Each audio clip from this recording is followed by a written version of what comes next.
Consider this claim that pro-lifers often make. Consent to sex is consent to pregnancy. Many act as if it's obvious, but it's often based on a false assumption. To defend it, people say things like, "You knew the risks when you had sex." If we were to reconstruct this argument, it'd look like this. Pregnancy is a foreseeable risk of sex, so consent to sex is consent to pregnancy. Now clearly there's a suppressed premise here, since otherwise the conclusion doesn't follow.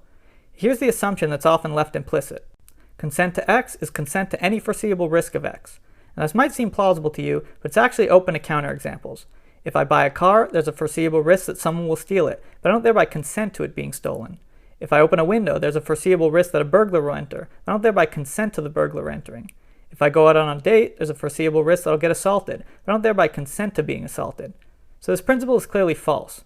Now, that doesn't mean that the conclusion here is necessarily false, although I think it is, but it does mean you need a better argument for it, since this one's unsound.